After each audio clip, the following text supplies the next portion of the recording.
মুরব্বী বাবারা, আল্লাহর একজন পয়গম্বর যিনি আমার আল্লাহর সঙ্গে তুর পাহাড়ে কথা বলতেন, যার নাম হইল হযরতে মুসা কালিমুল্লাহ। জবান করে বলুন না আল্লাহু আকবার। যার নাম হইল হযরতে মুসা কালিমুল্লাহ। মুসা আলাইহিস সালাতু ওয়াস সালাম আমার আল্লাহ রাব্বুল আলামিনের সঙ্গে তুর পাহাড়ে কথা বলতেন, এই জন্য মুসা আলাইহিস সালাম হইলেন কালিমুল্লাহ। কথা বলেন ঠিক কিনা? ওই মুসা আলাইহিস সালাতু ওয়াস সালাম আমার আল্লাহ পাকের একজন জালিলাকাতের পয়গম্বর।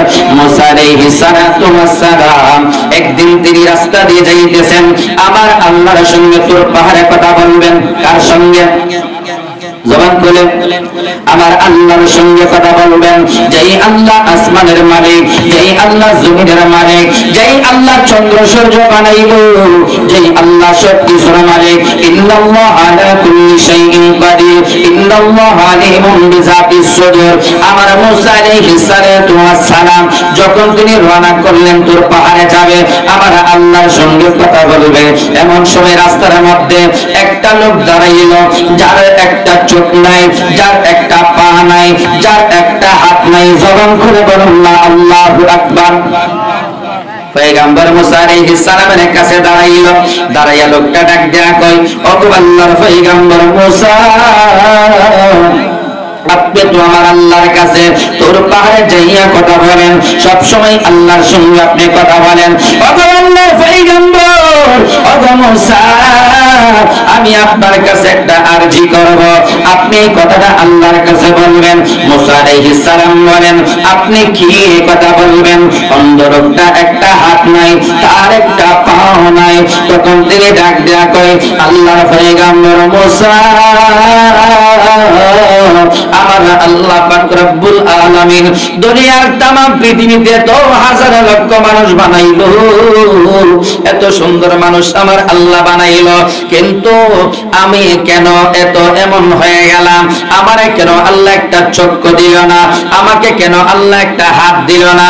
আমাকে কেন আমার আল্লাহ একটা জবান আমাকে দিল, এত সুন্দর চেহারা দিল, কিন্তু আমাকে একটা চোখ দিল না, আমাকে একটা হাত আমার আল্লাহ দেয় নাই, আমার একটা পাও দেয় নাই। ওগো আল্লাহর পয়গম্বর মুসা, আপনি একটু আল্লাহর কাছে আজকে তোর পাহাড়ে যাইয়া আমার জন্য আল্লাহর কাছে আরজি করবেন। কিসের জন্য আমার এই হালত? আল্লাহ পাক আমারে কিসের জন্য বানাইলো? আমারে না পাঠাইতে তো আল্লাহ পারতো। মারহাবা বলেন। আমারে যদি না পাঠাইতো আমি খুশি হইতাম, কিন্তু আমার আল্লাহ পাক রব্বুল আলামিন রহিমুর রহমান আমার দুনিয়ার জমিনে পাঠাইলো। আমার একটা হাত নাই, আমার একটা চোখ নাই, আমার একটা পা নাই। এবার মুসা আলাইহিস সালাতু ওয়াস সালাম যেই মাত্র কথা শুনলেন, ডাক দিয়ে বললেন, বাবা আমি আপনার কথাগুলো শুনলাম, কিন্তু আমি যখন তোর পাহাড়ে যাব আমার স্মরণ হইল আমি আল্লাহর সঙ্গে কথা বলবো। জবান খুলে বলুন না সুবহানাল্লাহ। এবার পয়গম্বর মুসা আলাইহিস সালাতু ওয়াস সালাম যখন তিনি গেলেন আমার রব্বি করিম আল্লাহর সঙ্গে কথা বলবেন, তোর পাহাড়ে যেই মাত্র গেল মুসা আলাইহিস সালাম তোর পাহাড়ে যাইয়া আল্লাহর কাছে তিনি বললেন, আল্লাহ এই মানুষটারে তুমি কিসের জন্য বানাইলা? এই মানুষটারে তুমি কেন বানাইলা? ওই মানুষটা তোমার কাছে জানতে চাই। আমার আল্লাহ ডাক দেয়া কই, মুসা রে, ওই বান্দাটারও আমি আল্লাহ বড় মায়া কইরা বানাইছি। সুবহানাল্লাহ বলেন। ওই বান্দাটারও আমি আল্লাহ বড় মায়া কইরা বানাইছি। আরে মুসা, আমার ওই বান্দাটারে তুমি যখন যাইবা তার সঙ্গে যখন আবার সাক্ষাৎ হবে, সে তোমারে জিজ্ঞাসা করবে আমারে কেন বানাইছে, তখন তুমি তারে জানাইয়া দিবা আমি তারে বানাইলাম, আমি জাহান্নামের ছিদ্র বন্ধ করার জন্য তারে বানাইলাম। জবান করে মহব্বতে বলুন না আল্লাহু আকবার।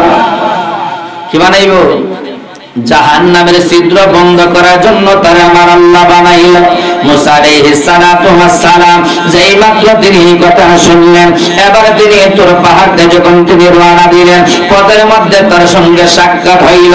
মুসা আলাইহিস সালাতু ওয়াস সালাম ডাকতে বলতে আসতেছেন আবার লোকটা টাকা দেয়া কয় ওগো আল্লাহর পয়গম্বর মুসা আপনি কি আল্লাহর কাছে বলছিলেন নি আমারে কিসের জন্য বানাইলো কিসের জন্য আমারে বানাইছে মুসা আলাইহিস সালাম ডাক দেয়া কই বাবা রে আমার আল্লাহ পাক রব্বুল আলামিন তোমারে বানাইলো জাহান্নামের ছিদ্র বন্ধ করার জন্য যেই মাত্র লোকটা কথাটা শুনলো সঙ্গে সঙ্গে জবান দ্বারা বলেন আলহামদুলিল্লাহ মারহাবা বলেন কি আদায় করছে শুকরিয়া আদায় করছে আমার আল্লাহর আলহামদুলিল্লাহ পড়ছে এবার বান্দা যখন আলহামদুলিল্লাহ পড়ল মুসা আলাইহিস সালাতু ওয়াস সালাম তাকে দিয়া কয় ওরে আল্লাহর বান্দা আমার আল্লাহ তো তোমার জান্নাতের কথা বলে নাই আমার আল্লাহ তোমার দিয়া জাহান্নামের ছিদ্র বন্ধ করব লোকটা ডাক দেয়া কয় মুসা রে ও